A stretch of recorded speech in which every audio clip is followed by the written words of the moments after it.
Yo, what's up? Welcome to Kinda Funny Games Daily for Wednesday, July 19th, 2023. I'm one of your hosts, Blessing Adeoye Jr. Joining me is CEO Senior, a.k.a. WWE Superstar, Greg Miller. Hi, Blessing. How are you? I'm doing good. I can't help but to be distracted by a looming presence over there by you. Oh, you mean Skelly here? Who's Skelly? I don't think I've Ladies ever and met gentlemen, Skelly. Barrett, I didn't prep you for this at all because I like to keep you on your toes. Go to twitter.com/gameovergreggy right now, not Threads. I didn't get it up on Threads yet. When Threads has a .com, Yeah, it'll that's be the annoying easier thing to about use it. Threads. Yeah, because You I'm know on what I Twitter mean? on my computer half the time. Yeah, of course. Yeah, it's a bigger deal over here. Yeah. You go to my most recent tweet. Ladies and gentlemen, we've done it, all right? For years, we've been saying, me, Blessing, Janet, Sage, love Halloween. All right? We're not fighting anymore. We're not fighting. Of course. This is We a all union. love Halloween. And Home Depot took notice that I love Halloween, ladies and gentlemen, and they invited me and Patrick Klepek, because I told them to invite Patrick Klepek as well, to the private screening of their whole rundown of their Halloween showcase and what all they're going to have and yada, yada. And I had a good time. Yeah? And I got to watch the live stream and see how big the skeletons were going to be this Wait, year. so they have Halloween showcases. Yeah. It was like an E3 showcase, but Yeah. for Halloween? Yeah, but it was like E3 old days where it was private. It wasn't like to the public. It was Okay. like to people who I guess really like Halloween. Probably people who were like, wanted to report on it more than me just being like, what am I gonna buy? Oh, that looks neat. Lots of new oogie boogies. Anyways, though, I sat through it. It's great. Now that they've talked about it, it's public. But then the other day, this box shows up, Halloween Showcase 2023. I didn't have time we've been so busy. I didn't have time to open a lot of my mail packages. So I did today, and imagine my shock when they gave me Ben's. Oh my God. Ben's big brother. Oh no, Skelly. no. This is Skelly, everybody. Now, Skelly will be hanging out with me until Christmas. All right? He will be at my desk full time, and he might be on the set a lot. But Skelly here, we're going to put Skelly I don't know if I like there. this. We'll put Skelly right. You don't like this? You love Halloween, though. But I mean, We're going to put Skelly right there. It's Because July, I'll tell you first of all. right now, there's nothing I love more than a skeleton and being right at his dick level. That's what it's all about, ladies and gentlemen. So now, Home Depot regretting the choices to send me this real quick, ain't they? So Skelly's going to be with me from here on out, but they sent more. You ready? Oh, okay. I wasn't prepared for this. I saw Skelly. I didn't see anything else. I got the lighted Home Depot store. Now, this is, for too long, people have had their dumbass Christmas villages, right? Where they're like, oh, look, it's snowing, it's Dickens land or whatever. And he was like, that sucks. Guess what I got now? I got my own Home Depot store decked out for Halloween. I have so many questions, starting with who thought of this? You can look at it. Who in the world you can at look at it. Home Accent Holidays or whoever developed this was like, oh yeah, people want to display a Home Depot at their home. But here's what I love. Well, because you're going to Home Depot, it's cute, right? Because you're buying all your decorating. I'm not sponsored by Home If Depot. I go to somebody's house and they have a Halloween decked out version of Home Depot sitting on their fireplace, I'm making fun of them. I understand where you're going, but and that would be odd. I will admit that would be odd. But stick with me on this. This, I feel like, ladies and gentlemen, we're in a Peeps situation. Where, of course, you know Peeps. They come out at what holiday? Easter? Correct. Yeah. They're at Easter. But then guess what Peeps finally said? Yo, running a business based on one holiday sucks. we are in the money come Easter, but the rest of the year we ain't making no money. I don't know who owns Peeps.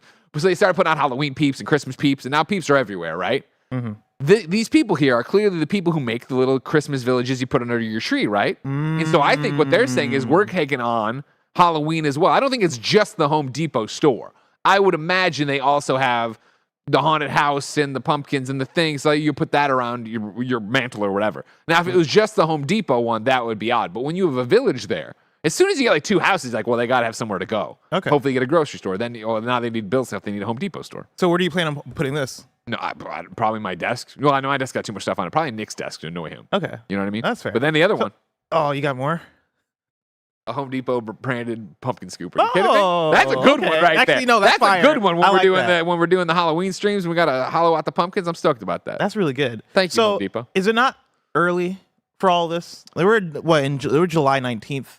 Dude, I was looking at a tree the other day and I saw that the leaf was changing color and I got stoked. Oh, I was like, God. we're so close to Halloween. Do you understand boy. how close we are to pumpkins? I mean, again, like I said, it's July. We're at least a few months away from Halloween. It's good. We're I feel close. like this is early. Like, you know how people celebrate Christmas early? Like, people get geared First for the off- Christmas season early. This is earlier than even that. We're 2 months ahead. We're 3 months ahead about But okay, first off, they announce it, and then they can, people buy it early. I think it goes on sale in August for most places, so you're getting closer there. But people got it. You know how it is. If you show up, and I know you wouldn't because you're a fellow Halloween lover. Of course. If you show up at a Target or you show up at a Home Depot at like October 10th, and you're expecting to get good Halloween stuff, it's over. It's gone. It's been taken. You think my Lord and Savior Skelly's still going to be there? All right? You think you're going to walk in on October 11th and find this monument to Halloween? I feel like you got a shot. I feel like you got a shot of finding Skelly. Skelly! Oh, God. Oh, he looks really scary when Barry does that. I love it. And imagine now you get to do, we're on a lot of shows together. Uh-huh. Let's just say on average, P.S. I love you, and then we'll say 3. So like at least 4 shows, toss in a Kinda Feudy, 5 shows a week with Skelly and me.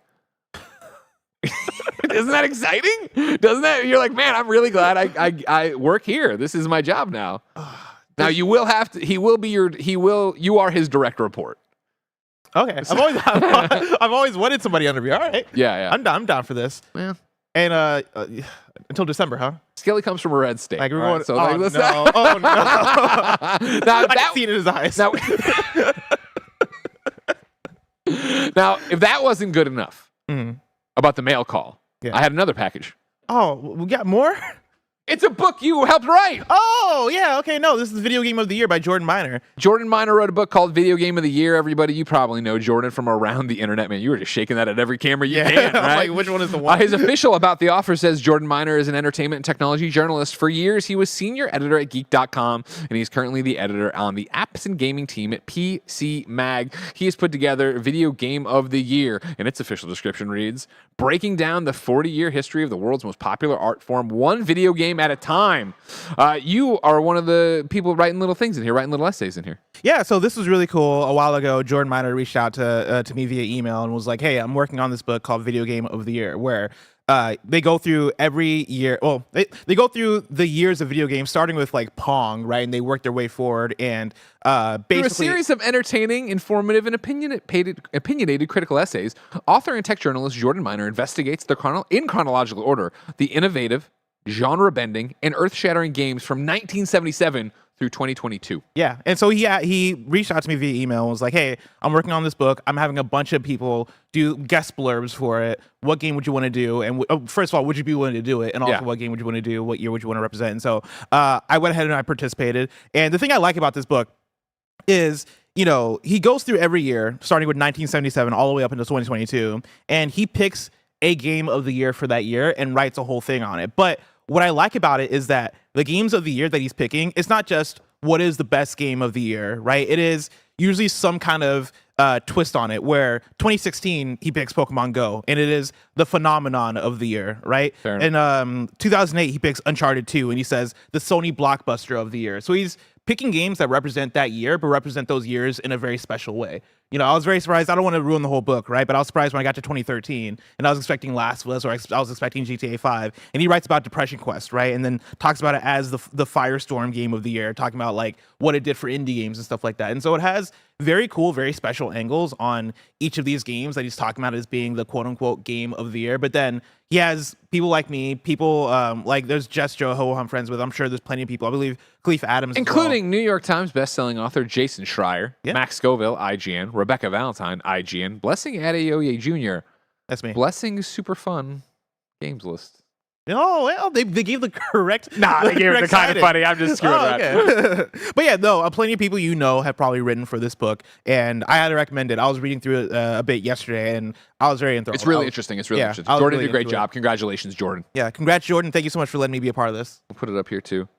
Now, last but not, I'm kidding. Oh, no, God. Let's actually do the show. All right, enough about, oh my God, that's just filled with things now. Enough about all that. Let's talk about today's stories, which include a bunch of Activision news, Pikmin 4 is killing it in reviews, and more, because this is Kinda Funny Games Daily. Each and every weekday at 10 a.m. live right here on youtube.com/kindafunnygames and twitch.tv/kindafunnygames. We run you through the nerdy news you need to know about. If you're watching live, you can correct us when we get stuff wrong by going to kindafunny.com/you're wrong. If you don't want to watch live, you can watch later on youtube.com/kindafunnygames, or you can listen later on podcast services around the globe by searching for Kinda Funny Games Daily. Remember, you can use Epic Creator Code KINDAFUNNY on all Epic Store and Epic in-game purchases like Rocket League and Fortnite to help support the channel. To be a part of the show, head to kindafunny.com/KFGD to write in with your questions, squad ups, and more. And remember, patreon.com/KINDAFUNNY will get you the show ad-free, plus a bevy of bonus content. Housekeeping for you. Our Pikmin 4 review is up right now as a Kinda Funny Gamescast. Mike's our lead reviewer. I also talk about my playthrough of Viewfinder. That is up right now over on youtube.com/KindaFunnyGames. And then, can you believe it? Comic-Con is this week, and Greg's got 2 panels for you. On Thursday night, come hang with Greg, catch the premiere screening of the first episode of Twisted Metal, and perhaps play a game of Kinda Feudy for a giveaway you don't want to miss. It's happening this Thursday at 10 p.m. in room 6D. And then on Friday, Greg's hosting the Genvid Slate reveal that includes Silent Hill Ascension and special guests from DC and Gearbox at 11:30 a.m. Pacific time in room 6BCF. And then over on Patreon, there's a new Kinda Feudy up where I asked the crew to name the best God of War character to take on a road trip. And there's also a new Remember Blank up where we chat about our Pikmin memories. Really great. Both of those episodes are great. Yeah. And I'm not just saying that because, I want you to go to Patreon. Like, I really appreciated both those. I had fun with them. 1,000%. Thank you to our Patreon producer, Delaney Twining. Today we're brought to you by Liquid IV, but we'll tell you about that later. For now, let's begin with what is, and forever will be, the Roper Report. It's time for some news. We have 7 stories today.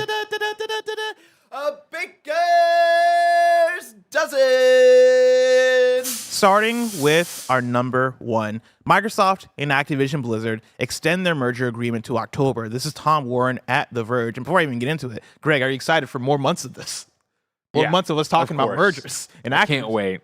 It feels like it's gonna calm. It's gonna be calm, right? They had the deadline. The deadline was a big deal.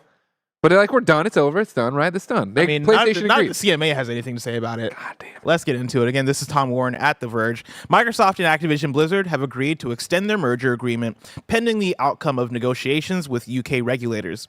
Both parties will now have until October 18th to finalize the transaction after missing yesterday's original deal deadline. Quote, the recent decision in the US and approvals in 40 countries all validate that the deal is good for competition, players, and the future of gaming, tweeted Lulu Cheng Messervy, Activision Blizzard's CCO and EVP of Corporate Affairs. Quote, given global regulatory approvals and the company's confidence that CMA now recognizes there are remedies available to meet their concerns in the UK, the Activision Blizzard and Microsoft boards of directors have authorized the companies not to terminate the deal until after October 18th, end quote. Microsoft Vice Chair and President Brad Smith, not the Mizzou quarterback, says the 3-month extension is designed to provide ample time to work through the final regulatory issues. Reading between the lines, it looks like Microsoft and Activision Blizzard are aiming for a lot sooner than October 18th. The CMA also said last week that it will now issue a final order by August 29th. And Microsoft and Activision Blizzard have agreed a termination fee increase to $3.5 billion for that same date. That suggests there's a realistic prospect of Microsoft's proposal to the CMA being complete by August 29th, but the company has a lot longer should the regulator need to more fully investigate its changes to the terms of the deal. In an internal memo to Xbox employees, Microsoft Gaming CEO Phil Spencer says he's optimistic about the acquisition still being finalized. And so, jokes aside, it does seem like things should go smooth until 100%. I think this is going to be done before October, before the new deadline they've established. Even though, as we know, Skelly, October's coming up real quick. I do think that, this is just, they skated past that original deadline because the CMA needs more time. So you have to file an extension to get it done once you do. Don't look at him. It's hard not to. Don't worry His eyes light up. It's kind of mesmerizing. Available at HomeDepot.com. We're not sponsored. Please, Home Depot, sponsor us for this. No, but I do think that, it'll get done sooner rather than later. I think this is just the final step in the boring stuff you have to go through. Instead of talking this to death once again, I have a counter question for you. What up? Do you think, and stick with me because I'm going to ask the question, then explain a bit. Do you think Lulu Cheng Messervy, Activision Blizzard CCO and EVP of Corporate Affairs, is fun to hang out with? Ooh. I feel like you get to a certain role of corporate America, and I say this, of course, not knowing anyone in corporate America, and you just can't be fun. Like you're the CCO and EVP of Corporate Affairs.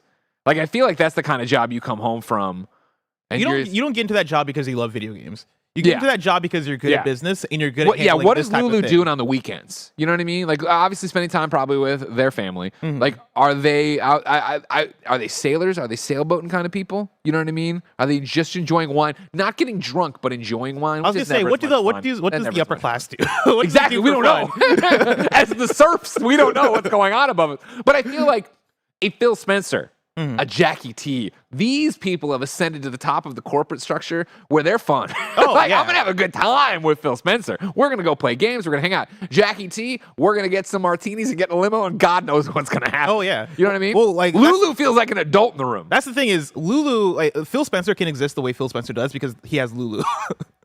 Like Phil Spencer gets to be that cool. I'm gonna wear a Crash Bandicoot T-shirt or whatever. I'm mixing him up with somebody else. I'm thinking of what's his name? Sean Layden. Bubsy. I'm thinking of Bubsy. But Phil Spencer can come out, wear his video game T-shirts, have his swag, go up on Giant Bomb, talk about how much he loves certain video games, talk about how much he's been playing Starfield for the last year, and talk about his hype for video games, right? Where Lulu is the one that comes out and is like, all right, these are the terms. These are the Lulu deals feels we're like the making. one, who's going home and still working till 9:30, 10 o'clock at night. Oh, yeah. They've got something going on. They got to finish up. Yeah, there. Lulu gets the job done. Not that Phil Spencer doesn't get the job done, but Lulu gets the job done. Here's where I argue myself. Now, granted, again, I've never been in a real corporate America structure. I don't count IGN. And so I don't know. And even, I guess, at IGN, when you went up the corporate ladder, it's not like somebody up there.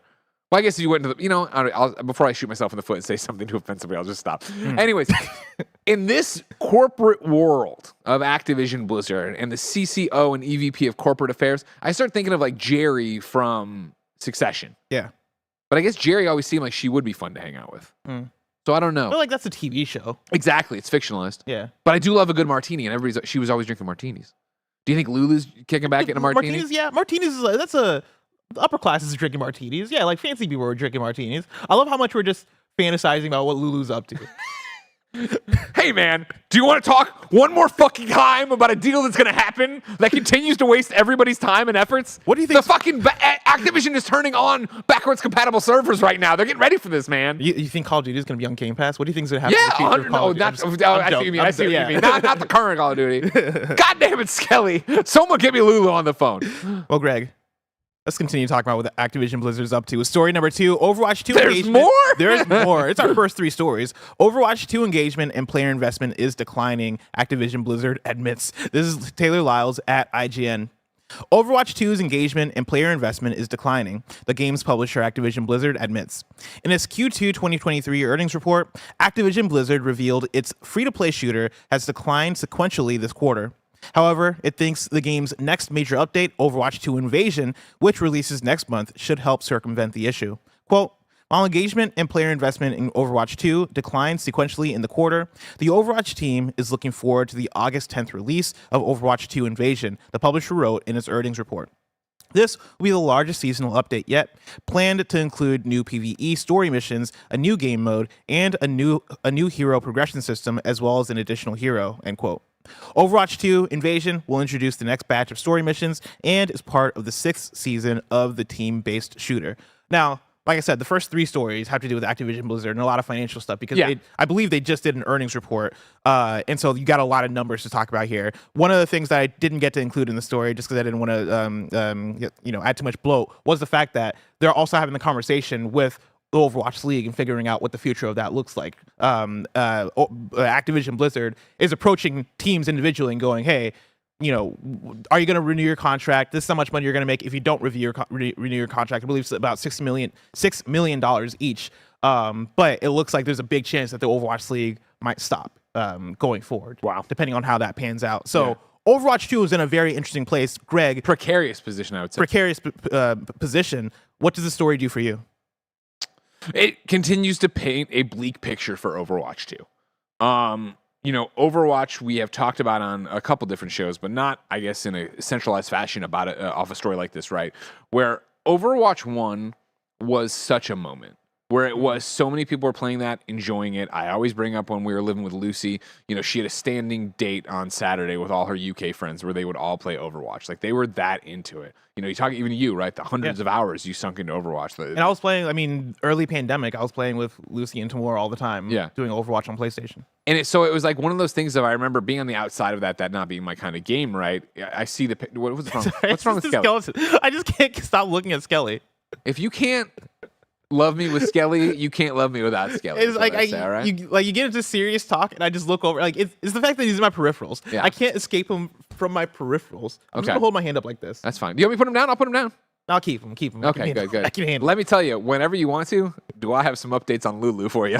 All right. Oh Lord. All right. Cool. I've dug into the social media profiles. I got the Twitter, the Instagram, and Flack open, but I'll get to that later. All right. Anyways, there was so much goodwill and audience and fan base and love of Overwatch and what Overwatch was behind it. And I remember when they announced Overwatch 2, there being that moment of people being like, well, what's different about it? Okay, this thing. Okay. And there was a lot of, this sounds strange, but we believe in Overwatch, so we're excited for it. And to see all that pissed away and see it where it is now, where I just do not hear people talk about Overwatch. Yeah. And when I do, no one talks about it in an excited fashion. And that's the thing that shocks me about Overwatch 2 is the fact that Overwatch 1, when that came out, was a revolution. That won Game of the Year at the Game Awards. I believe, double check me on that, kind of funny.com says you're wrong. But that won plenty of game awards as well, right? That was a moment. That was a game that was so good that other games came out that were similar that got shut down because of it, right? Battleborn came out closely to that and could not compete with what Overwatch was. Yeah. Lawbreakers came out like a year after that and couldn't compete with what Overwatch was. Overwatch dominated for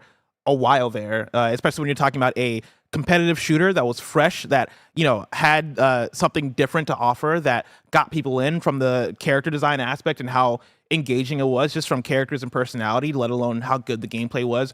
Overwatch is in my top 20 games of all time. Wow. Like that is a special video game to me, and for so many people, I am shocked by how little I have cared about Overwatch 2 and how little the world has cared about Overwatch 2. For sure. And I think that comes down on a lot of different things, but I think especially how Blizzard placed Overwatch 2 as this, we're making this an update, but it's a sequel, but it's not really a sequel, and we're going to add single player, but no, we're not going to add this single player mode that you guys wanted. We're going to do this different thing.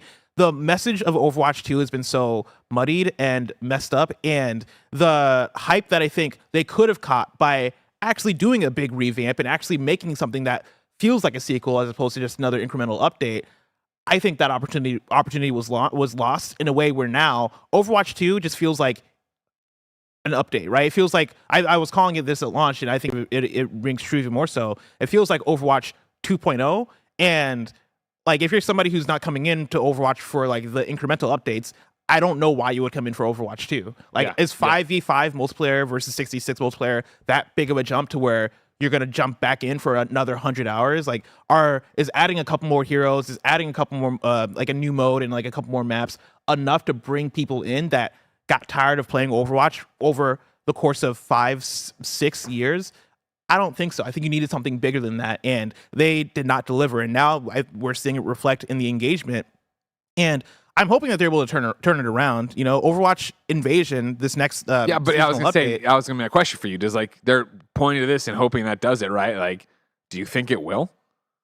I mean, I think it can maybe help jumpstart, but with what we know is coming in here, right? We know we're gonna get new PvE story missions. That's big, right? That's something. That's part of what we've been asking for. A new game mode, that's exciting. A new hero progression system, that's cool. An additional hero, that's cool. Like, this sounds like an Overwatch update, and they're talking about it as being the largest seasonal update yet.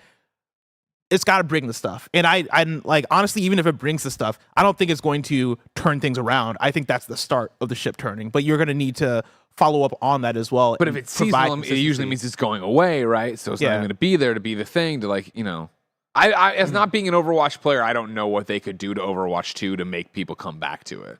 So I don't know if you're not interested in what Overwatch 2 is now and you haven't been there and you're not doing your weekly dates anymore, does Invasion really move the needle to go, oh, I should come back for that?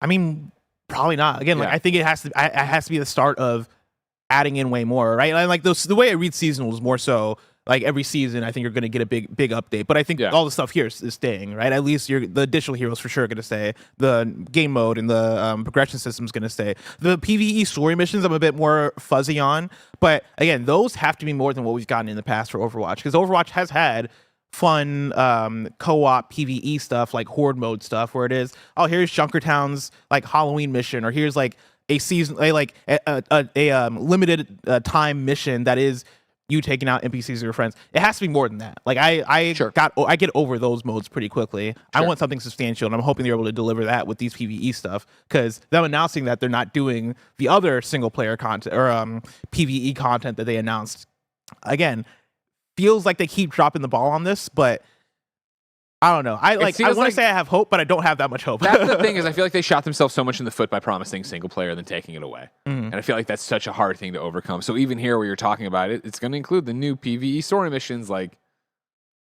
that isn't what you originally sold people on for this, and I don't know if that audience is looking for it. And again, we talk about it all the time. There's just so many other games to play. There's so many other things you could be playing right now. Breaking news.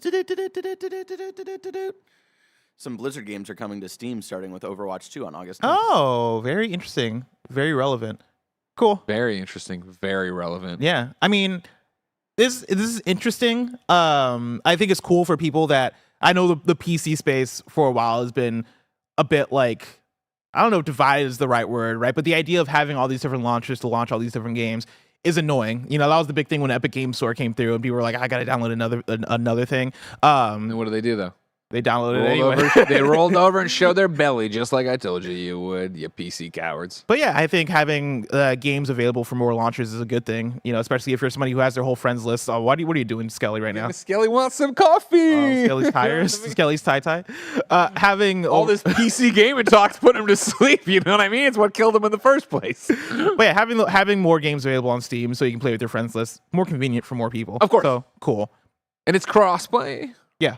So I mean, you get you get more people in there. Hopefully, you get that boost. It's what everybody's always looking for with these kind of free to play games. Of let's get you in, let's get you through the door, let's get off.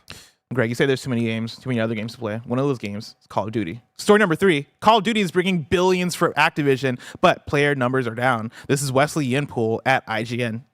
Call of Duty has around 90 million monthly players, with half of all Call of Duty engagement on mobile, Activision Blizzard has revealed. The importance of Call of Duty was at the heart of the FTC's failed attempt to block the deal, with Sony boss Jim Ryan drafted in to highlight the phenomenal popularity of the shooter series. Call of Duty, it was argued, is the world's premier shooter, and not even EA with its Battlefield series can compete. New financial figures released today by Activision Blizzard show why Call of Duty causes so much of a fuss. Activision revenue grew 17% year over year for the 3 months, ending June 30th, with operating income up a whopping 80% year over year. All this was driven by growth across the Call of Duty franchise, Activision Blizzard said.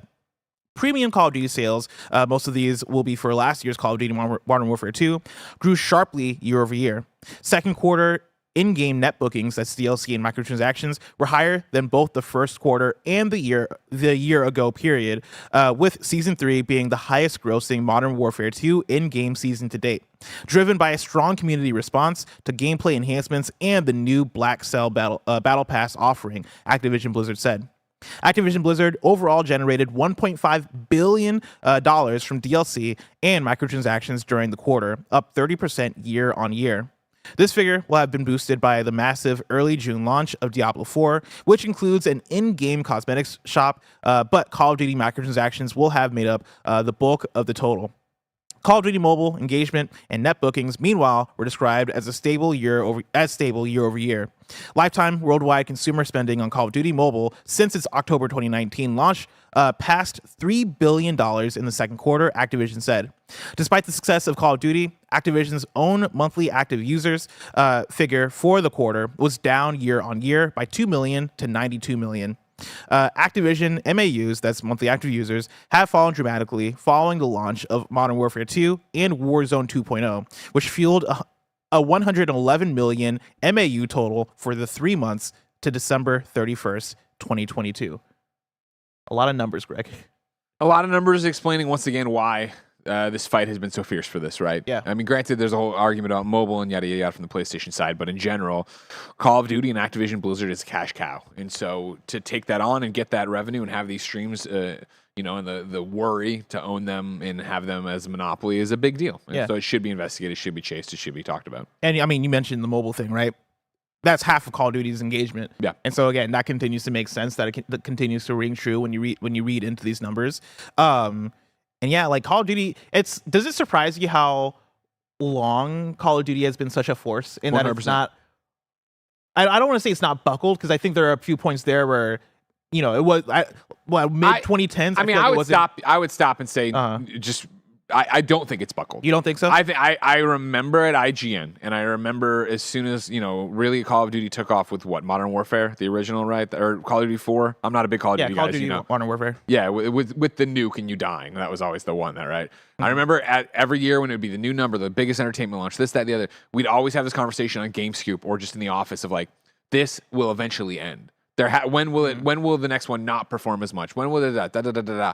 And I think if anything, like, the success of Call of Duty just became background noise, where it'd be easy to sit there and be like, oh, I don't hear that much about it, or I don't think it's as big as it was. And it's like, it's bigger than ever. It's still huge. It's still crushing numbers like this. And sure, there's been dips and stuff like that, but there's been critical receptions that have gone all over the place, yada, yada, yada. But it just hasn't fallen off. And it really felt like it was going to fall off at some point. And that's my thing that's my thing with the dips, though, right? Is that, you know, I think during during Call of Duty, like Ghosts, like PS4, mid PS4 era, there were some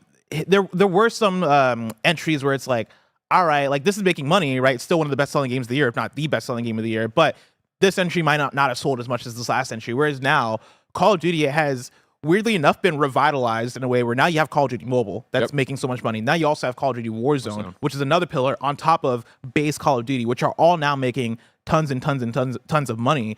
It feels like Call of Duty can't be stopped, and it feels like, yeah, to your point, even though it feels like it's happening in the background a lot of the time, it still feels, I think, to me, more present than even the other games that we talk about being in the background. Something like GTA 5, which we know is making money like crazy, right? We're not reading it on the top 5s anymore of the MPD, but like I'm sure it's still top 20, right? When you read through it. Yeah. Well, given month too, it'll be top 10, right? Exactly. But yeah, no, Call of Duty continues to just dominate. Always be at the top. Always be at the top. The thing. So it's almost like, you know, in that conversation where it's like, you kind of just go, you know, oh man, PlayStation, Xbox are always battling for. Well, Nintendo's doing their own thing. Nintendo's incredibly successful, and they're on top, and they're this, that, and the other. But it's not really in the same race we're talking about, right? Yeah. Where I think it's the same thing of this, where it's like, talk about best-selling games of the year or month or whatever. You get excited for the non-Call of Duty game because it's just boring that it's there. But it's, you know, another one that, yes, it's there. And again, to your point, like, even if one of Call of Duty reminds me so much of what we try to do, Kinda Funny, and to have all these different, you know. Imagine a stool and we have all these different legs of revenue that we're trying to keep going, all these different verticals, right? So that if one of them ever went down, if tomorrow Patreon did something stupid, like they ever would do that, and changed everything and people didn't want to use the platform, we'd be able to survive while we figure it out, right? Like, obviously Call of Duty and Activision Blizzard are not just trying to survive, but it is this idea that, yeah, there is mobile, there is Warzone, there is the AAA yearly annual release that from these studios that are cycling through and doing these, you know, amazing games that find an audience, that have an audience, that are the people who just want to play that, who just own the PC, the Xbox, the PlayStation for that, and maybe 2 other games a year, but are on Warzone nonstop. Yeah. Because it is that funny thing of, you know, I've been talking to my dad a lot about video games, and I try to explain it, and his partner's here, right? And I talk to her about it. And it's that conversation of like, you know, for the youths, right? When I run into a kid that's obviously older than Ben, but like, you know, a teen or a preteen or whatever, it is that conversation of, oh, how many victory royales do you have in Fortnite? Oh, do you like Minecraft? And usually you're going to hit at least on one of those for sure. But then you get up to that other thing where you get into the upper echelon of like, you know, young working gamers, right? Or whatever. And it is that thing of like, oh yeah, like my son or my husband or whatever, or, you know, oh, my daughter loves to play this, or, and they start talking to like, if they don't immediately name off like a game we know and love, or that makes them a gamer, like somebody who would listen to the show, it's usually going to be, oh, they love Call of Duty, or oh, they're doing this, or yeah, they play Warzone every night. Oh, him and his friends from high school still play Call of Duty. They still play Warzone. They still play whatever. Yeah. It's really impressive to see like how long they've been this dominant with Call of Duty, and to the point in the article as well where they talk about, you know, it was argued is the world's premier shooter, and not even EA with this Battlefield series can compete. I know we've talked about this a little bit with PlayStation multiplayer stuff, but like, can anybody compete? Like, can anybody ever compete with Call of Duty? It's again as far as a first-person shooter. It's one of those things where we had a conversation yesterday on the Kinda Funny Gamescast. Yeah, at the end of it, right, where we were talking about Zelda being an 11 out of 10. Yeah. And how if another developer, another game could do that kind of thing. And it's back to it of I just don't, this is comparable, not in terms of the quality of the games. I'm not saying Call of Duty is 11 out of 10 or whatever, even though obviously it's a fantastic shooter. It's more the fact that like Call of Duty is a staple. Call of Duty has this history and this lineage, and it is these people who are playing Warzone right now, when they get home from work or into the wee hours with people from high school. They're doing that because they did that in their college dorm rooms. They did that in high school. They played these things. They had LAN parties, whatever it is. And so to launch a new IP to compete with Call of Duty, it's like, of course, good luck, go get them. But you're talking about starting I think, decade-long process of making that IP matter. And like you have to put in the work to get there, because Call of Duty wasn't always this. Call of Duty was always a big game, but it wasn't this movement. And back to like what we're talking about of like how it can be background noise. Like it used to be such a big deal when the first Call of Duty commercial would drop. What celebrity did they get? What are they doing? Blah blah. I remember the one where they had a bunch of YouTube influencers. Like, dude, I mean, the Black Ops commercials used to be my favorite ones because that was the one where it would be a bunch of celebrities and they would kill each other, and you would see like the chain reaction of somebody killing the next person. Yeah, and it's like I don't see those commercials anymore, which then of course makes it feel not like a thing. Kind of how I always talk about like Halo used to stop the world when they launched a new Halo. Like Call of Duty was a big deal like that, but the market is just so flooded with video games that if you don't want to pay attention to it, you don't have to, but it's still doing this. And so to put out a new IP, like, are you ever going to have as clear a runway to make an impression as Call of Duty has? No, that's just not where we're at anymore. Yeah. I mean, I think nowadays it has to be a Fortnite situation where it is, oh, we caught something here, and now overnight you are this number one thing in the world, right? And like with Fortnite, that was them adapting in all the right ways, figuring and having the power of Epic behind them, right? And Unreal and having a hold. But on even that. then, I would say like Fortnite paid its dues, right? Where it launched as a completely different game, was going to be a failure. They did this mode, and then the mode found an audience, and then it wasn't that we went from, hey, it's save the world mode, right? And now it's, oh, people like Battle Royale. All right, cool. Next season's Marvel. Yeah. It was, no. We did a whole bunch of stuff and slowly built to get to a thing to then become the biggest thing going, right? Biggest thing going compared to Call of Duty or vice versa, depending on what stat we're looking at. Exactly. Greg? Yeah. Before we get into our story number 4, all the people out there know about patreon.com/kindafunnygames. Over on patreon.com, you can get the show ad-free. And speaking of ads, let us tell you about our sponsors. This episode is brought to you by Liquid IV. Y'all know how much I love to stay hydrated, and Liquid IV makes it easier and better than ever to ensure that I'm always living my best, most hydrated life. And you can too. Liquid IV, the #1 powered hydration brand in America, is now available in sugar-free with 3 times the electrolytes of the leading sports drink, plus 8 vitamins and nutrients for everyday wellness. Liquid IV hydrates 2 times faster than water alone, and you can keep your daily routine exciting with 3 new flavors: white peach, green grape, and lemon lime. Let me tell you, the white peach is good. It's real good. We here at Kinda Funny swear by this stuff. 1 stick of Liquid IV in 16 ounces of water hydrates you 2 times faster and more efficiently than water alone. Real people, real flavor, real hydrating. Now sugar-free. Grab your Liquid IV hydration multiplayer sugar-free in bulk nationwide at Costco, or get 20% off when you go to liquidiv.com and use code KindaFunny at checkout. That's 20% off anything you order when you use promo code KindaFunny at liquidiv.com. So, go for what it. I have for you, of course, is the update on Lulu Chang Muservi. Oh, right? Okay. Because the question earlier was posed in the show, do we think Lulu would be cool to hang out with, or a buttoned-up corporate suit type? Her Instagram, private. So I can't help you there. Also 0 posts, so I'm not too worried about it. Unless that's what it says when you're private. I don't know. Twitter public, though, right? And so the Twitter is very much, okay, cool, a lot of Activision Blizzard stuff. Like, there's not many personal things going on. Like, hey, I had a cool martini and I went to a wine tasting and now I'm surfing or whatever. But Lulu does run something called Flack. GetFlack.com. What is Flack? Flack is a term for a person who handles PR and communications, as well as a term for incoming fire. It is also, therefore, the name of this Substack, which will cover both of the topics. With this blog and newsletter, I'll propose a new playbook for communications with the objective helping you win over the people who matter without wasting time or inducing cringe. I hope you'll subscribe and join the thousands of others on the list. And then Lulu has a whole bunch of different articles up here. Did bad PR sink CNN CEO? Please just take the check mark away. Build your fan base using the K-pop, and then I can't read it, whatever. And so, like, Lulu are creative over here. Yeah. I appreciate Lulu this. is an entrepreneur. This is a wrinkle I didn't see coming. Like I said, I thought Lulu would go home, have to work on stupid Activision Blizzard deals at night. No, Lulu's going home and making flack over here, running her own little side hustle. Shout out to Lulu. Right? Yeah. I followed her on Twitter. Let's see. Lulu, this is your chance to impress me and my son, Skelly. Your son? What about your real son? I said he's Ben's big brother. All right, Ben's not reading flack. Me and Skelly are. Oh, that's what I was going to ask when he came back from ads. Is Ben going to be okay with this new? Oh no, older brother? Well, this is going to be my work son. Oh, I can't deprive you guys of Skelly. Is Ben going to know that you have another work son? I mean, at some point, obviously, Ben's going to walk in here. And he's going to see Skelly wearing his clothes, and there's going to be some questions, all right? But I will cross those bridges when the time comes. I've heard like scenarios where people have like a work wife or whatever, and that stuff gets weird, and that stuff gets kind of insane in some cases. The fact that you have a work son is really fucking Listen, funny. I need and somebody. It's a skeleton. Someone needs to take care of Skelly, right? First off, look at the scoliosis he's got going on in the back here. Skelly, stand up straight. This is not what you want here, Skelly, you know? Yeah, it's not necessary. But listen, if we don't nurture and take care of Skelly, who will scare Joey Noel? Because you know that's the best part of this now. Good point. Joey, can you get something from the closet? Skelly's there.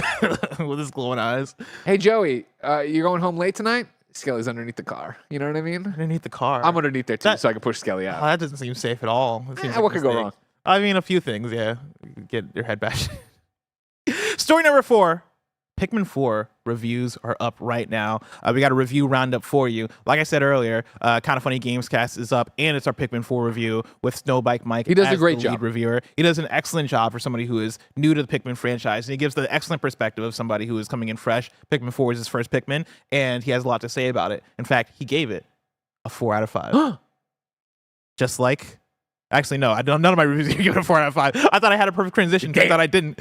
But Jade Griffin at... If anybody gave it an 8, you're pretty good. Yeah, no, I don't have nobody gave it all an of them 8. here are great. On Metacritic right now, sitting at an 88. On OpenCritic, it's also sitting at an 88. Jade Griffin at IGN gave it a 9 out of 10 and says, like the 3 wonderfully weird mainline games before it, Pikmin 4 has once again captured my heart with its charming creatures that fearlessly follow commands regardless of their own well-being. The difficulty leans a bit too much toward the easy side, but all new features like ability upgrades, a pair of new Pikmin, and our loyal sidekick, Owachi, I'm going to say Ochi, add some variety to the traditional gameplay by offering options other than the grab-and-throw Pikmin formula of the past. Coupled with the largest number of enemies to battle, treasures to collect, and awesome post-game content that incorporates some great callbacks to the earlier games, I'm left with not just a positive outlook on Pikmin 4, but the direction the series is heading as a whole.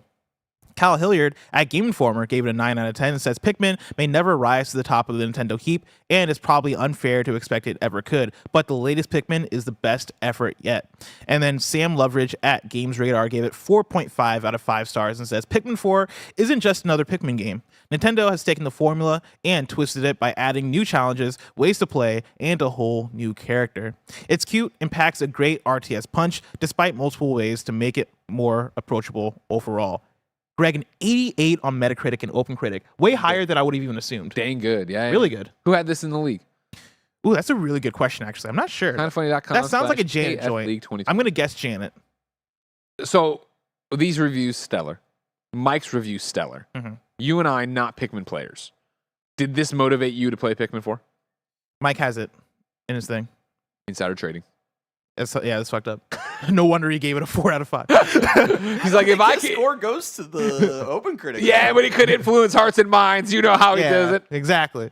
I wish I was a Pikmin person. I just don't think it's for me. You know, the more I see, the more I watch gameplay, again, I appreciate it. I respect it. Not every game is going to be for every person, obviously. Sure. And so, like, I don't have to be a Pikmin person, obviously. But, like, I'm really surprised. And, like, what about you? Are you going to play it?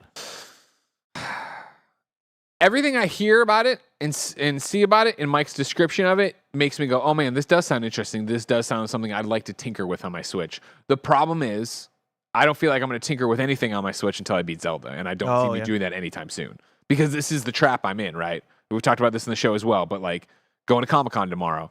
Lots of Switch time there at the airport and on the plane, right? And I'm like, yes, let's do it. Let's play Zelda. Let's keep moving forward. I said this is a forever game. Me and Brian did the Let's Plays. It was easy to jump back into, yada, yada, yada. And then Mike mentioned Dave the Diver, and I was like, I do have that on Steam Deck. Maybe. I'm like, no, Zelda. And so this is the same thing of like, I'm going to download it to my Switch. And every time I turn on the Switch, I'm going to see it there, but I got to be like, no, Zelda. I gotta commit till I roll credits on Zelda. Yeah. I mean, Dave the Diver for me was kind of a reminder of, man, I do have sort of a lane when it comes to video games that I play and like. Did you not like Dave the Diver? I just couldn't get into the flow. I couldn't get into it. And again, that's just it not being my type of thing, right? I'm not really a management sim kind of person, or diving or fishing. Like none of the things that they do in Dave the Diver is my kind of thing. To do in a game, yeah. But I do love the fact when I was about getting nude and getting into a mech, you ain't about it, huh? Oh yeah, dude, yeah. If I'm not taking off all my clothes and hop into a mech, I ain't playing it. But I really appreciated and was interested in Dave the Diver because of the trailer, right? Because they showed all these different things that you're doing in that game, and that seemed interesting to me. Once I got my hands on it, I was like, okay, I get what I see what this is. But it ain't my jam. I respect it, but it ain't my jam. Same with Pikmin, and I feel like I can only have so many of those before like I just overwhelm myself or I burn myself out. Yeah. And so for me, the game that I'm waiting on that is not my jam, but I want to try it out because it seems really cool, is Baldur's Gate 3. I want to try that because like that is I forget the Divinity Original Sin 2 studio. Larian, thank you. I know how talented Larian is. I remember the launch of Divinity Original Sin 2 and how into it my friends were, and they got me in for a session, and I fell off, but again, it was that thing where I really respected what they were doing. And since then, I've become more of a tabletop role-playing game person, right? Sure. I think I'm more receptive to this style of RPG. You have to roll the dice. Yeah, I want to roll the dice and see my chances play out. But yeah, like I'm into the idea, and I want to give that a shot, right? And not making the promise to myself that I'm gonna get into it, but at least I want to give it a shot. I want to try. Sure. And so that's kind of where I'm at in terms of my experimentation phase of video games currently. But then also I have things that are coming out that are more my jam that I want to play. Stray Gods is coming out in like beginning of August. Yeah, and I'm something like that. Yeah. interested in that. There's some games I've gotten codes in for, right? That like are more my jam that I want to play and spend more time with. And so that's sort of taking up that space that a Pikmin 3 or like a Dave the Diver would fill up. And so yeah, I just don't got time for it. I feel you. I feel you. But shout out to Pikmin 4 for coming out. Indeed. It. Good job, everybody. Story number 5. Insider suggests Resident Evil 9 is releasing in 2025. This is James Troughton at The Gamer. The Gamer. On the Snitchers Discord, one community member asked prominent horror leaker Dust Golem if they know when Resident Evil 9 is launching, to which they replied, quote, 2025, I'll say that much, though it'll probably be announced next year, end quote. Dust claims that a big Capcom game will be announced at the end of this year, which is set to launch in fall 2024, though it's unclear what this big game is. On the Gaming Leaks and Rumors subreddit, some speculate that it might be a new Monster Hunter game, which is rumored to be appearing at the Game Awards, while others hope that it's a Dino Crisis remake. Probably not, but we can always dream. This is definitely one of those take it with a grain of salt situations. That said, like Resident Evil 9 in 2025 lines up with the cadence of Resident Evil. We've gotten to Resident Evil pretty much every 2 years. For a while, I think they might have stacked up with two remake and 3 remake, but aside from that, there's been a consistent cadence with Resident Evil, and we just got Resident Evil 4 remake, which would mean that theoretically the next one that they put out probably a new version, probably a new game. What I find more interesting, honestly, is the Monster Hunter thing. It's what we talked about recently on one of the shows, right? Where it's time, or it was me and Tim doing the one-on-one, I guess, where we were talking about Monster Hunter in the future, right? And I'm like, we have hit the point now where no matter what the next showcase is, the next press conference is, like Monster Hunter will be on that bed. Monster Hunter World 2 will be on the table every time, I think. Yeah. And Game Awards is what I think I was saying on the Gamescast where we were predicting stuff. But it's time. Let's get hyped. Let's go. Let's see what they got. I'm super excited. I'm in. Yeah. How do you feel about Capcom in general? Because we talk about all the time that, man, they're in their Cap God stage right now, right? They're putting out bangers. Yeah. They just put out Exoprimal, which I've not seen as much reception for. Yeah, Exoprimal. I think that seemed like more middling. Yeah. Yeah, but it's like I'm for the little bit of Exoprimal I've played, I've enjoyed it. I've not gotten to get deep into it, mainly because I've not gotten to get my friends to play with me. Yeah. But I appreciate it for being a new thing and a new IP and a different idea. And seeing some of the reception of Exoprimal, I get a little concerned with them not getting a hit with a new IP and then going back to, all right, Resident Evil and remakes and Monster Hunter. Going back to, they never left. True. Right? Like, this was definitely a shot, and I think, personally, the reception is right on par with what I thought we would get based on everything we saw at every show, every trailer, every showcase, whatever for it. Where I was always like, okay, well, Earth Defense Force-y kind of dinosaur thing, whatever. Like, that doesn't seem great. And then it didn't seem great. Doesn't seem like it's been receptive. I don't think they were ever going to break away. And like, we're going in all in on new IPs and moving that kind of thing away. Yeah, I mean, for sure. But I think it's the thing of I would like to see them do more new IP because they've done such a good job with their existence. Oh, you're not using that scratcher. You're going to put that on the pumpkin. You're going to carve a pumpkin with that. Who's going to? Well, first off, And we're gonna I didn't eat the put it pumpkin. down my shirt. I didn't put it down my shirt. Yeah, but you're not going to eat anything I scoop out of the pumpkin. You're not going to make a This thing's pumpkin going to pie. sit around for 4 months. And you're worried about what's going to happen. Listen, you definitely got like skin cells on the back of your shirt or whatever. No, you don't think so? No. When was the last time you washed that shirt? What the hell? It came out of the clean clothes today. All right. I'm just saying. You wearing your shirts multiple times? Sometimes. Oh, yeah. My Yeah. shirts went I don't sweat that much. on and off for me. We get it blessed. You have zero body fat. I mean, I'm getting there a little bit. I stepped on a Oh, scale. you had a big weekend. All right. Ate big. I did have a big week. Oh, man, I ate so big this weekend. It was great. But yeah, like at Capcom, they've done such a good job with their existing stuff in remaking things and giving us sequels to things and like working with the IP that they have that I would like to see them do more new IP stuff. That's why I really was appreciative of both Exoprimal, even though from the get-go, like at that first appearance of Exoprimal, I was like, okay, whatever. I thought this was Dino Crisis. But as I got my hands on it, I did get more excited because the gameplay is actually pretty fun. There's that new game that I keep forgetting the name of it, but it's the strategy action game that looks really weird. It's like kind of like a fantastical Japan that it takes place in. It was at Xbox's game showcase. That's how weird it was. That like me describing it is not ringing a bell. No, yeah. But yeah, that game also looks weird and doesn't strike me as this is gonna be the next big hit. But it is a new IP from Capcom that I got hopes for. But Okay. we'll see. Path of Goddess. I believe it was Path of Goddess. That actually Good lines job, up. Gregory Mansour. Yeah, if you saw gameplay of it, you'd recognize it. But we'll see, man. We'll see. We will see. Story number 6. Get him, Capcom. Eventually make a new Mega Man. Firewall Ultra has a release date, Greg. Wow, I missed this. Yeah, this comes directly from the PlayStation blog. Ever since we announced Firewall Ultra, the next evolution of the Firewall franchise, last year here on the PlayStation blog, the outpour of encouragement from the community has been nothing short of amazing. The pure excitement in all your comments, messages, tweets, and posts have us all even more motivated to make the game as great as it can be. Which is why we're so excited to debut our new gameplay trailer featuring fresh PvP gameplay footage. To cap off the excitement, today we're thrilled to announce that pre-orders are officially live for Firewall Ultra starting today with a launch date of August 24th, 2023. Let's go. Let's go. Dust off your PlayStation VR 2, everybody. Are you going to? No, that seems pretty close to Starfield. I'll hopefully be working on a Starfield review then. God, I hope so. Right? I hope we get Starfield tomorrow. I know, that'd be nice, right? I would love as much contact number thing. We'll definitely do, streams for it, obviously. I would imagine at launch, we'll jump in there, the Jabroni boys and me get in there and tear some up. But we went to the preview event. We played this. Yeah. Of course, loved Firewall Ultra. Or no, Firewall Zero Hour. Sorry. And this, jumping into this one was like, okay, cool. I do miss the gun. I do miss yeah. And I heard people are 3D printing versions of the guns that you could get and you could do it. And like, I probably feel like that would be the ultimate way to play this. So I should actually Google right now and look into that and buy one. Yeah, I want this thing to come out and do good. I feel like PSVR 2, any excitement that there was for it is already like gone. And I know as soon as I say that, there's gonna be comments that are like, "What are you talking about?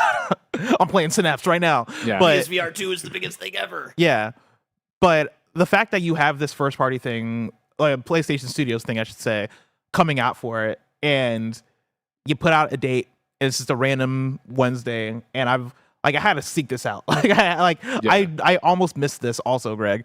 I don't know. I feel like there should be a little bit more excitement for it. I agree.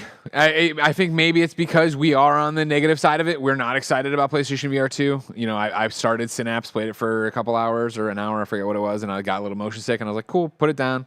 Put the PlayStation VR 2 back in I think it's still underneath the TV out there in the office. But like, that was me turning it back on and jumping in and going, okay, cool. So it's like for me, it's this and Ghostbusters: Rise of the Ghost Lord, and I'm way more excited for Ghostbusters: Rise of the Ghost Lord. Shocking nobody. But yeah, I'm still gonna try this and jump in there. My Google isn't finding anything to buy a 3D printed attachment for it. So if that exists, please tweet it at me. I just spit a bit because I got salivating for some reason. It looks like when you lean forward, it looked like Skelly was scratching your back. Right now, it looks like he has his hand on your shoulder. Oh, there you go. Okay. Oh, whoa. Oh, no. Final news story number 7. Neopets announces independency. This is Jeffrey Russo at Games Industry. Sounds like they've been like emancipated from their parents. Where were you on Independence Day, July 19th? July 19th. Neopets has announced that it is now an independent company. The firm shared the news in a statement detailing its new direction for the team. The web-based game platform was previously under Jumpstart Games, shuttered last month.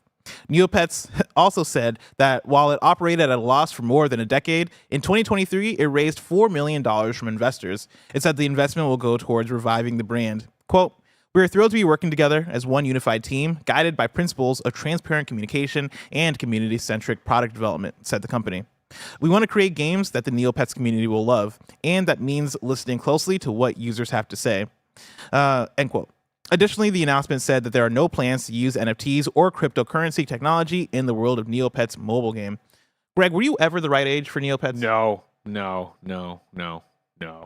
I was. Yeah? Yeah, How does this do it for you? No, but They're free. They're independent. I mean, shout out to Neopets for becoming independent. That's cool. The Neopet that's second to the left, I believe it was called like a Lupus or something. That was one of the ones I owned. That was my favorite one. I miss them.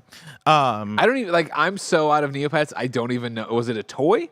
No. Was it a game? So it was like kind of like Pokemon, but like a website, like online. This was back in 2003, 2002. Okay. You know, like this is like more older internet, at least compared to current internet. Sure. And you would log on every day. You would like adopt these Neopets that again were like Pokemon. They're just these fake animals that were really cute, and you would take care of them, feed them, pet them. You would play a bunch of different Flash games on this website to then earn currency so that you can buy things for them. And so it was, I would say it was a pretty ahead of its time for what it was doing, right? It was kind of like just this, Pokemon Tamagotchi-ish. I am taking care of this pet and I'm playing mini games on the side. I did not know it was still going. I did not know it was still a thing. I thought that it would have gone away forever ago. Shout out to them gaining independency. I don't know how you do Neopets in 2023. I would think that for sure it'll be a mobile app. It'll be a mobile thing. Sure. Maybe you do a Pokemon Go type scenario where you're going around the world collecting Neopets. I think that'd be a strong direction for it. But do they even have the money for that? Would a Niantic or somebody even have the investment for that? I don't know. Like that doesn't even seem big enough to get there. Yeah. But I don't know. I hope they live. I want to see Neopets come back and do something cool. I like Neopets as a kid. Do your thing. Now hold on, Barrett. I just sent you a tweet from Justin Hendricks. Says Etsy has lots of 3D printed stocks. Look at this fucking thing. Whoa. You go into the streets with that, the cops are putting you down. All right, you gotta make sure. I paint that thing orange as soon as I got it. They want $95 for that. Now only $95, and it looks like a full. It looks like rifle. A real weapon. When you click through and look at it, there are other ones in here. There's one here for $43. There's one here for a gun face VR one, magnetic split gun for PlayStation VR 2. There are options here. Yeah, I'm not buying one of these unless they look more fake. Because you got this one, right? That looks pretty fake. Is that a scythe? What is that? I think it's the shoulder. It's just the shape. You got it when you're going like this one. We're looking at one, gun face VR for $60 right now. That one looks like a toy. I would get it. The one that looks like a real life weapon, that one's staying away from me. No, I do not want to be associated with that. That's like the one that's like you have a date over, and that's a hard one to explain. Yeah. It's like, oh no, I like this game. Are you into machine guns? No, I'm into PlayStation VR 2. Yeah, I put on this helmet and then I shoot people. And you're like, wait, you do what now? Yeah, this is a bear showing it on screen if you're a video watcher, the gun face VR that doesn't look as real. Yeah, it's got a magnetic split there. You gonna get it? You know, I need to look at the budget and see if I can slip it past him. But it seems like you can get this on the Kinda Funny dollar? I ain't fucking buying this on my own. You kidding me? You're the Firewall Ultra fan. So I mean, I probably should then, so I can review it, right? Support small companies. Support us. Me not buying it supports us, a small company as well. Greg. Yeah. I can't wait to see what you look like. using this gun phase VR controller while wearing your VR headset in the office. But the release of Firewall Ultra is just so far away.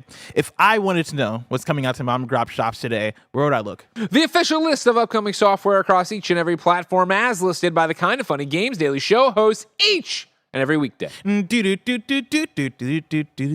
Yeah. Skelly! Out today. That was really good, Barrett. We got Maquette for Xbox Series X and Xbox One. Oh. Gunsmith Simulator, early access for PC. Gunsmith Simulator is how they actually made those peripherals. Blackout Protocol, early access for PC. Thief Simulator 2 for... They just have simulators for everything. Thief Simulator 2 for PC. Cramped Room of Death for PC and Switch. Cross Tales for PC. Let's Revolution for PC. Suicide Guy, The Lost Dreams for PC, T for God for PC, and then The Repair House for PC. Now it's time for an NVIDIA GeForce update. We've partnered with NVIDIA to keep you updated on all the latest GeForce RTX additions to your favorite games, like Portal Prelude. NVIDIA GeForce, of course, launched one of the biggest remasters of 2022, Portal RTX, on this channel a few months back. And now they're giving us Portal Prelude RTX, a remaster of the popular and highly rated Portal mod, which came out on Steam yesterday. NVIDIA remastered this mod with full ray tracing, DLSS 3, and the brand new RTX IO tech, which speeds up level load times. It's absolutely free to download on Steam right now. And then there's also Diablo 4. NVIDIA's asked us to remind you that you all can experience Diablo 4 at its very best with performance accelerating DLSS 3 and NVIDIA Reflex, which reduces latency on your PC system that lets you speed up your smashing of cultist hordes with nanosecond response and allows you to get into the flow of all the carnage that you can deliver. New dates for you. Call of Duty, the board games Kickstarter will launch on August 1st, and then Patrick's Parabox is coming to Nintendo Switch and PS5 on July 26th. Patrick's Parabox is a must-play for me. You should play Patrick's really? Parabox. Yeah, it's a really fun puzzle game. I talked about it on the Steam Deck episode of The Blessing Show about a year ago, but it's this fun block-pushing puzzle game where you're basically pushing blocks into other blocks, and it's like this infinitely looping scenario where the box that you're pushing is also the box that you're in. Yeah, and so you're going into this box becoming smaller, you're coming out of it becoming bigger. It's hard to explain, but it's really cool. Seems like this would break my brain pretty quick. Yeah, it's one of those ones, but it's also very fun and very approachable. Okay. You know? And so, Patrick's Parabox, now on Switch. Coming to Switch and PS5, July 26th. Deal of the day for you. Live Alive is $34.99 on USPSN. That's another must play for me. And Greg. Yeah. Now it's time to squad up. Squad up! Jacob writes in and says, hello, KFGD. The Pokemon Go Fest in London is happening in 2 weeks, so I was wondering if any EU best friends attending would like to meet there. Message me on Discord at Heartceed to try to set something up. That is Heartceed, HEARTCEED. Heartceed on Discord, aka Jacob. Jacob. Now it's time for kindafunny.com/you're wrong, where you write in, let us know what we got wrong as we got it wrong, so we can correct it for those watching later on YouTube and listening later on podcast services around the globe. DJ Kento says Overwatch did win Game of the Year, and Blizzard won Studio of the Year. Did they used to do Studio of the Year at Game Awards? I don't know. Probably. All right, then. They used to do Trending Gamer too. Then they nailed it and did it a couple other times and they stopped. Because it was like, you know what? We should have gone out on Greg's speech. That's what we should have done. Charles Jacobson says, during the Overwatch 2 story, you didn't mention that the Overwatch League / esports staff were all laid off. That's a good call. So yeah, Overwatch League, not looking good for you right now, unfortunately. Bless said Jade Griffin from IGN, but her name is Jada Griffin. That is correct. My apologies, Jada. Banner SN says, Greg, there's a demo of Pikmin 4 available now. You get about 3 to 4 hours at the beginning of the game, and you can transfer your save.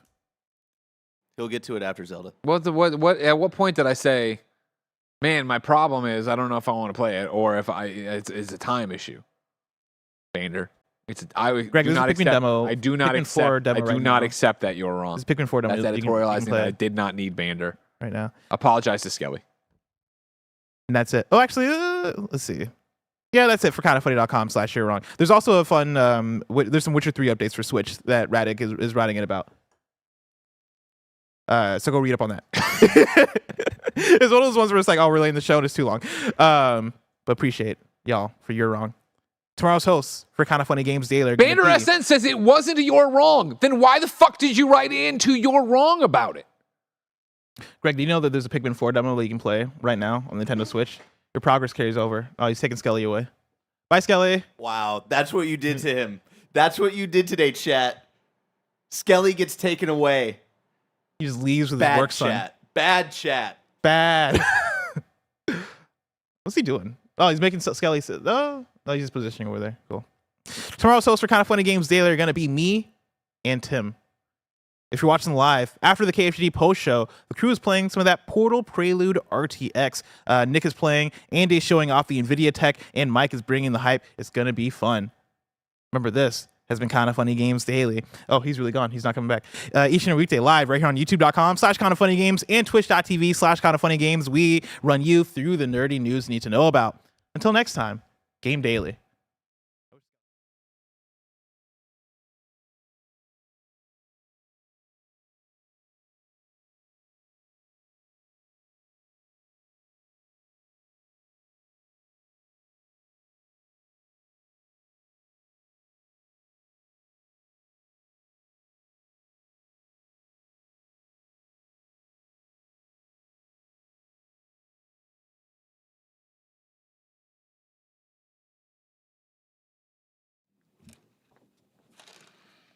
Hello, what's going on, everybody? It's your boy Snowbike Mike back at it again with some more Kinda Funny Games Daily Super Chat Post Show. Let me just get myself organized there. Hello, everyone. Yes, I'm back in the lab, but don't worry.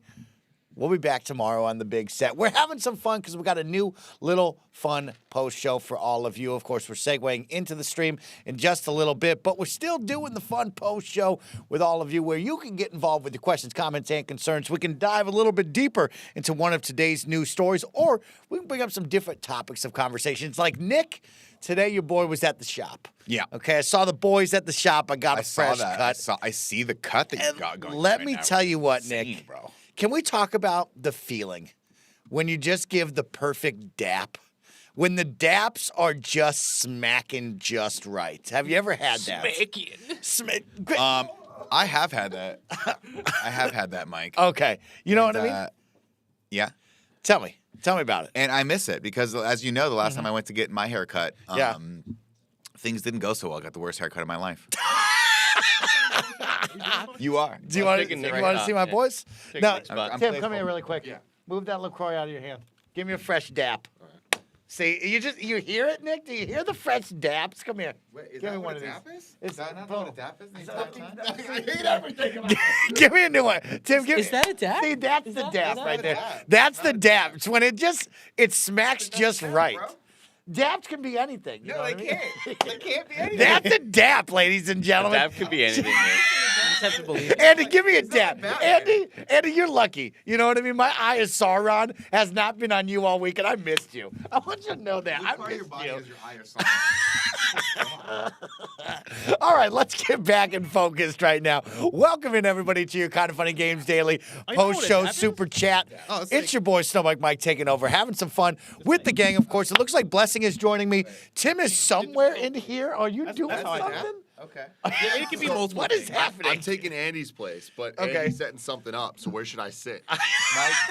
Mike, Blessing just confirmed that you are correct. That was a dap. That I'd like was to a dap. apologize to Thank you, everyone. Bless. I don't know what a dap is. Yeah. I thought. Which one's the one where you do this? That's a dab with a B. A dab with a B as with a in boy. P. We're talking about Yeah. B as in something, everyone. I'd like to Colin Barry. I'd like to apologize to you. Mason Dude. I'd like to apologize to you. uh-huh. Alex 1342. Not to you. Where were you on that? You didn't help me at all. Useless. Mike's hair's looking great. Thank you, everybody. Your guy. Can I go to your guy to get the Yeah, go see my boy Rob, man. He'll give you something, dude. Rob's Guy's cooking the up. guy. Let's have some fun, of course, guys. We're jumping in. Of course, this is where the best friends can get involved. Whether they're watching over on YouTube, you can super chat with your questions, comments, and concerns. Or if you're over on Twitch, don't forget you can use that new hype chat feature, or you can resubscribe at the tier 1 through 3 level to get your voice heard and ask some questions like, Blessing and Tim, we have a question coming in from Mara, who writes in and says, can we get some hype for Season 2 poster for Invincible? Yes. Let's go. Tell me about it. Because what do we got? We got Angstorm, Bulletproof, and Shapes Smith. Who's that, Tim? Lay it on me. What's up with that? Shape Smith. I do not remember. That doesn't sound familiar. Okay, But the other okay. two, it's like, those are very, very key main Invincible characters. If Season 1 of that show was so good. Bless, did you end up watching that? Oh yeah, I love Invincible. Yeah, that was a good one. So have you read the comics at all? No, I've not read the comics. Absolutely incredible. Like, debatably my favorite comic run of all time. Like, I know it's Greg's, and like he got me into it. And like, this is one of those rare instances where I'm like, oh, Greg was right. Like, so damn Yes. right about this thing. And then now the show's out and everybody knows, oh, Greg was fucking right since day one about this. But Season 2, it's been a long time coming.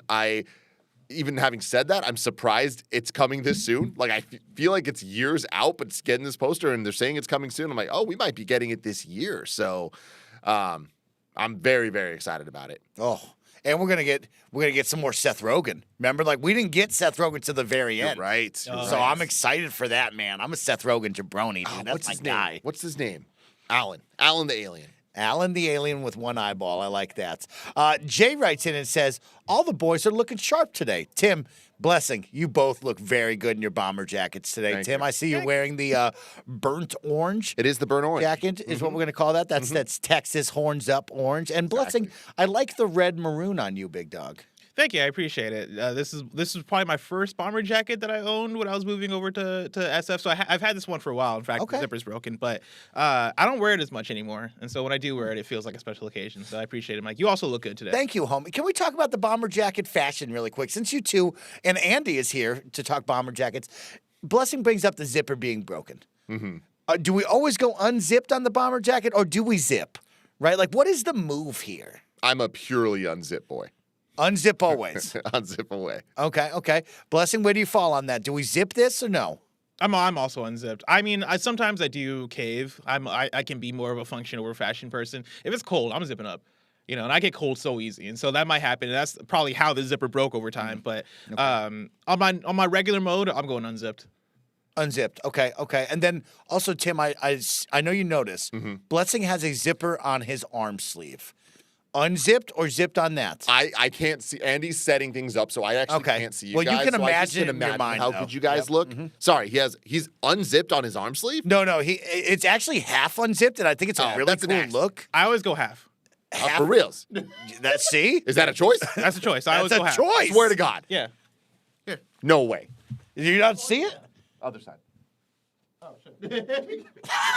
way. I can't tell if you're fucking with me right now because I'm unwilling to believe that that's a choice. It's a choice. why? No, What- it's a wow, good okay.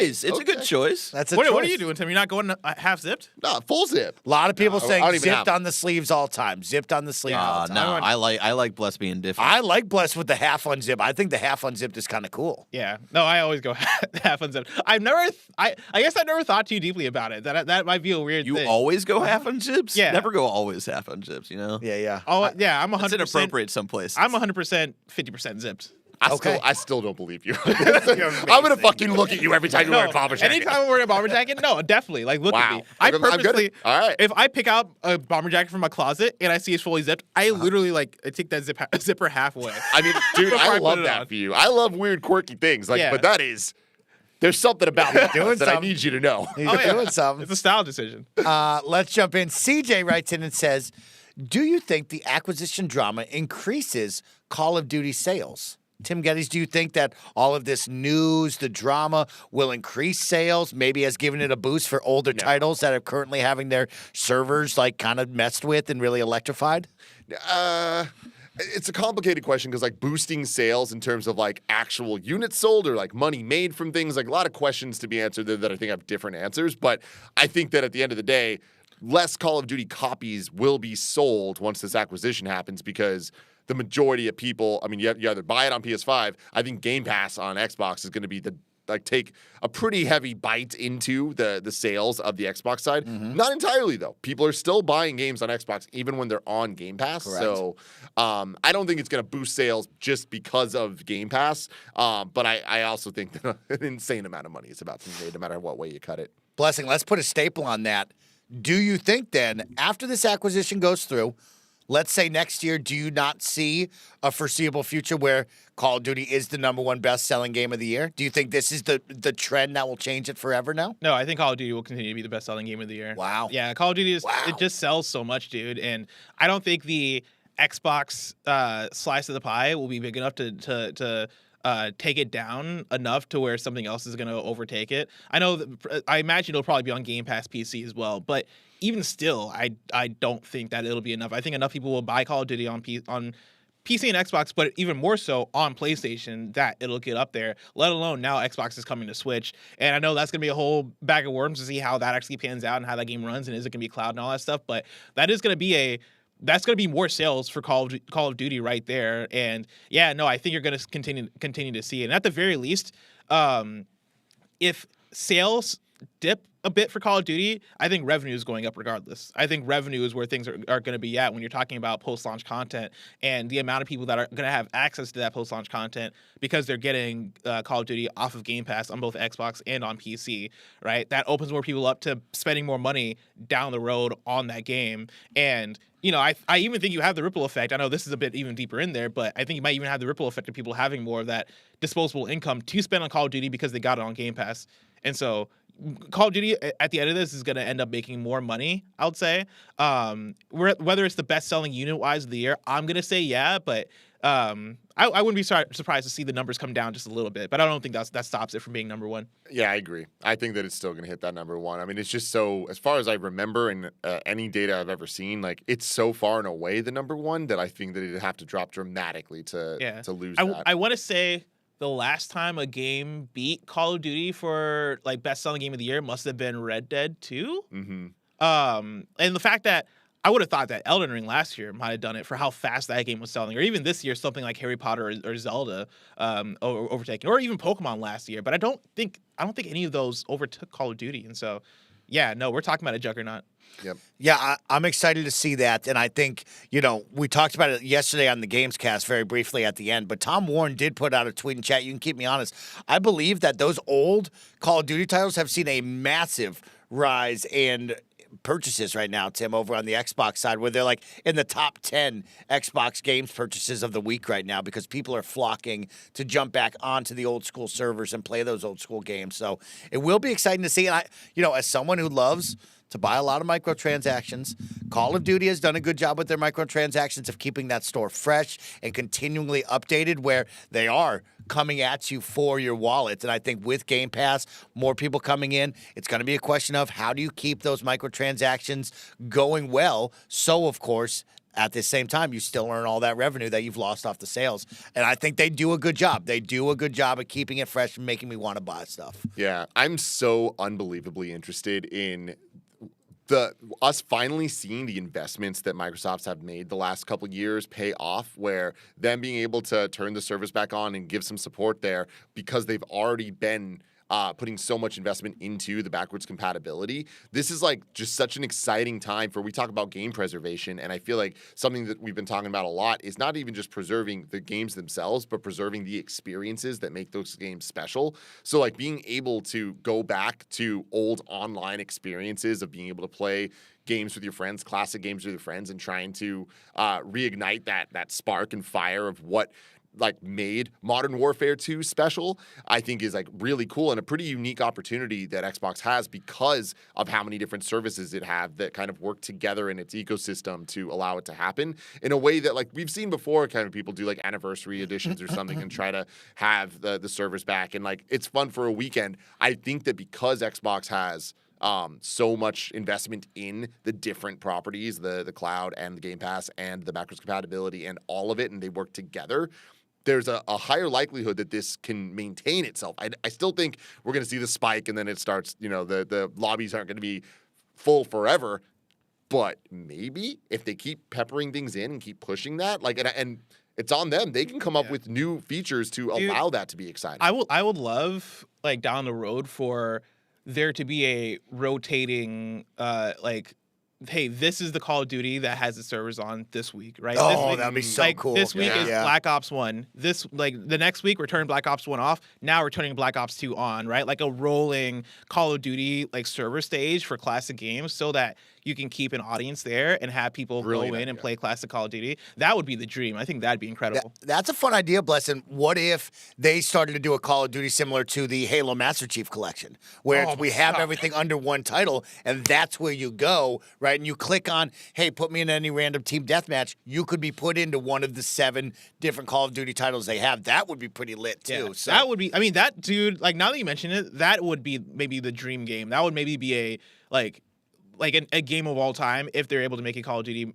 Master Collection, right? Where it is, hey, here's all the classic Call of Duty maps from Call of Duty 4 Modern Warfare all the way up until, I don't know, you name it, Call of Duty Black Ops 2 or something, or Black Ops 3, right? Yeah. And have it be all those maps, have it be if you're able to remaster all of those levels and bring them forward, if you're able to like have some kind of like, variables for rule set so that like, oh, I want Modern Warfare like kill streaks, or I want Black Ops rules or whatever. Or even if you did it by franchise and had it be, all right, here's the Call of Duty Black Ops collection, and here's the Call of Duty Modern Warfare collection, and do it that way so it's not overwhelming.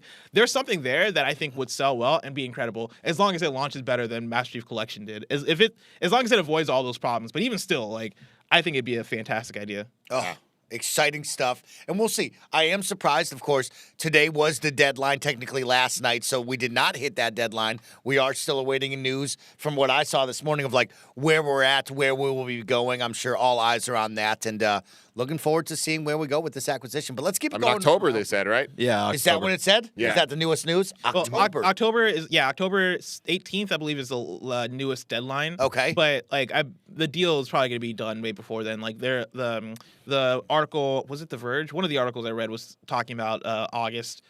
Because the CMA had some sort of deadline for August that they wanted to take care of, and then also the terms of the deal, like the money, the payout would increase after that August date for Microsoft and Activision if the deal doesn't happen by then. And so like there's a level of confidence that they have that by August they'll have it done. But at the latest, currently October 18th would be the date.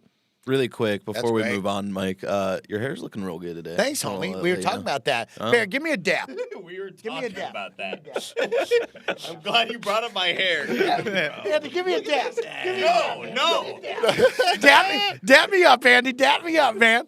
All right, well, that's great. We'll keep an eye on that one. I need this to finish sooner than later because I'm ready to play all those games with my friends. Let's keep it going right now. Mike, I do get to see you. You do look good. I like Thanks, the hair, and homie. I'm a big fan of this the Vans sweater too. It's a Yo, good yeah, look. yeah. I'm Good look stretching for out of my you. comfort zone. No more like Nike and stuff. I'm trying other things, you know. I like I bought some Vans clothing. Like, what do you mean? I'm out of my comfort zone. You've been doing that. CJ writes in and says, odds on Venom being playable in Spider-Man 2 Blessing Go. I mean, not Peter Parker Venom. Like we're talking about playing a third Spider-Man.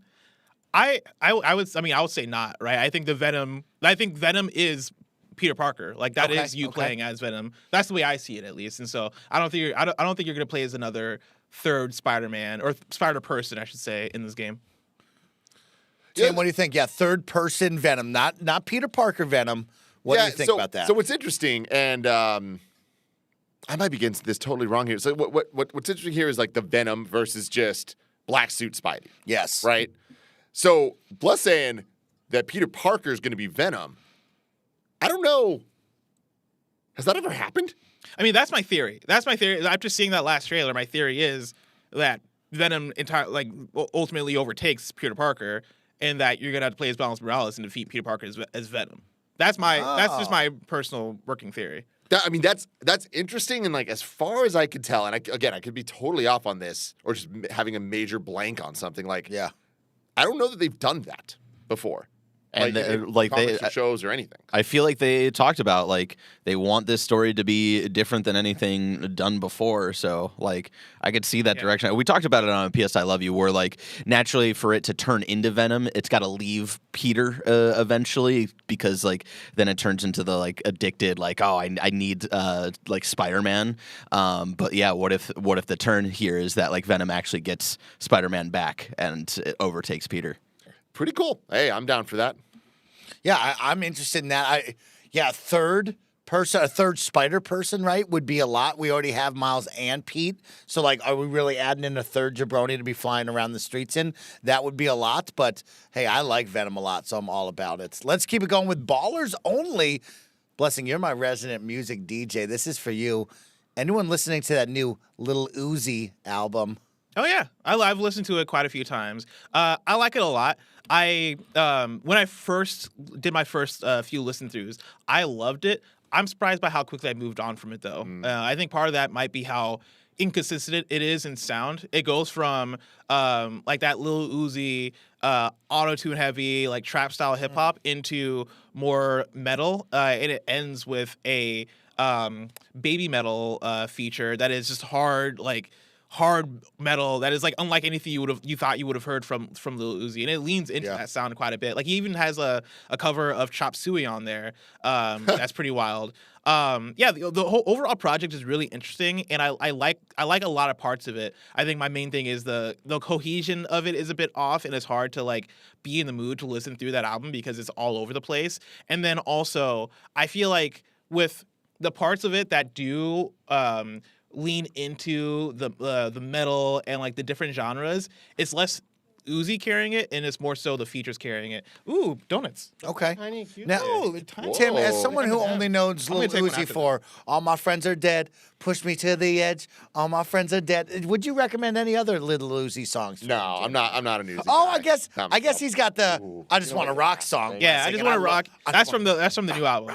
All my friends are that EXO Tour Life. It was my jam though. I love that. Lil Uzi. So I'm not a big like new style rap person, right? Like when it comes to like the heavy auto tune and like the trap and all that stuff doesn't usually appeal to me. But Lil Uzi though, like Lil Uzi has actually like appealed to me over the years, ever since EXO Tour Life. I really like a lot of his music.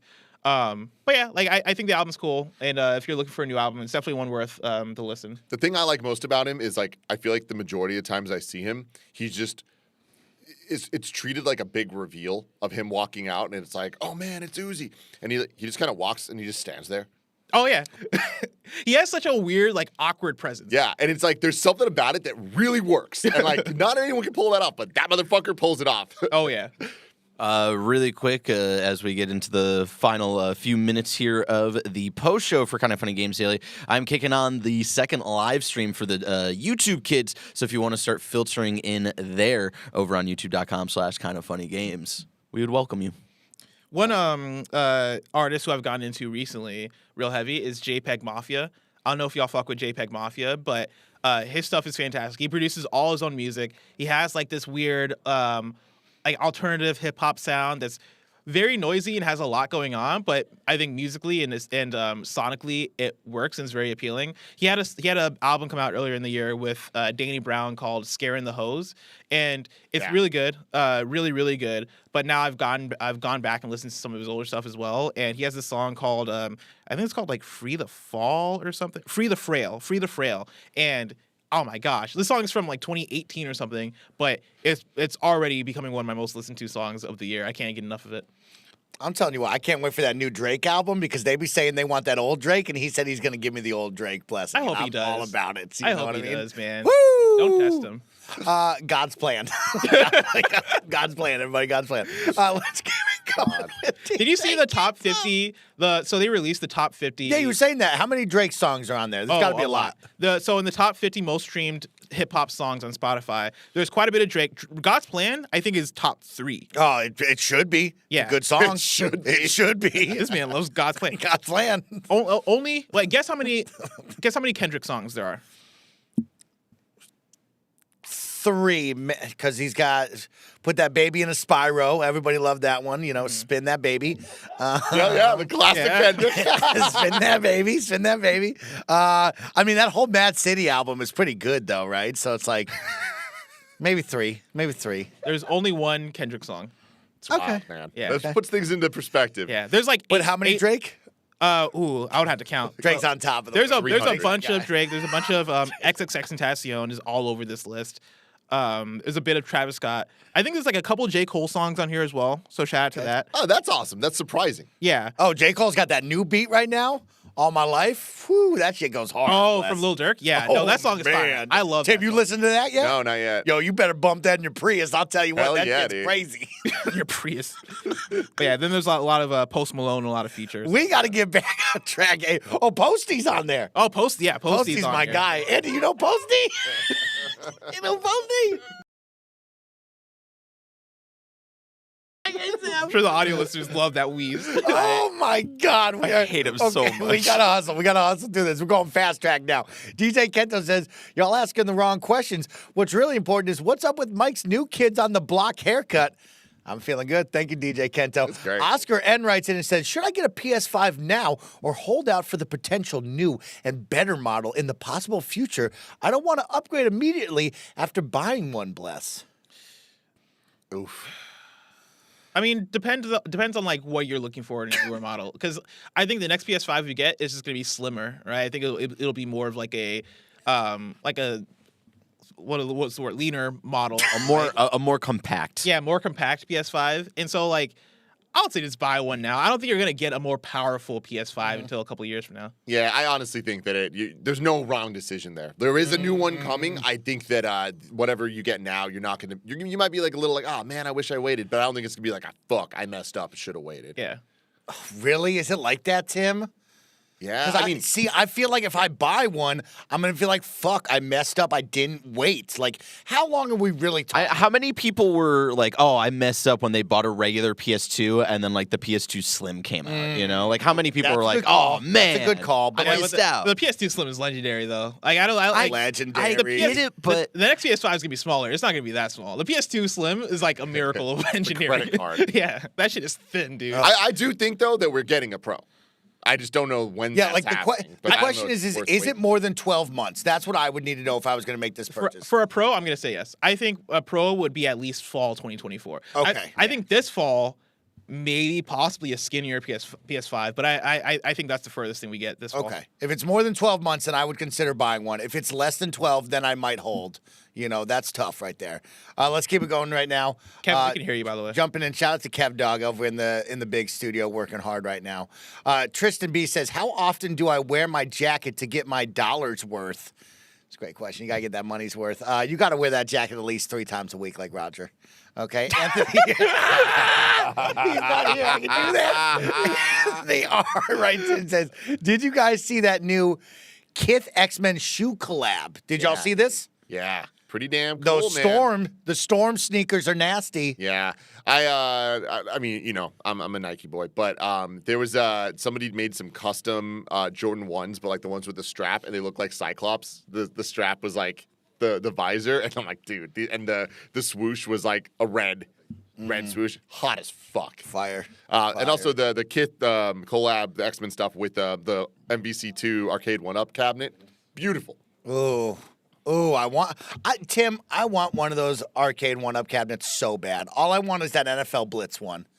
So I can just dominate Andy in NFL Blitz. Fuck you. Are we ready to rock and roll? Okay, we are ready to rock and roll. I want to thank everybody for joining us on this Kinda Funny Games Daily Post show.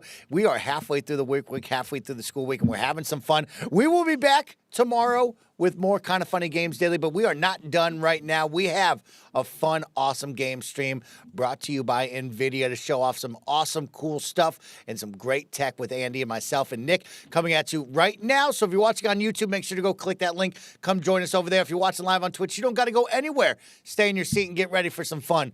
We're going to solve some puzzles. Goodbye.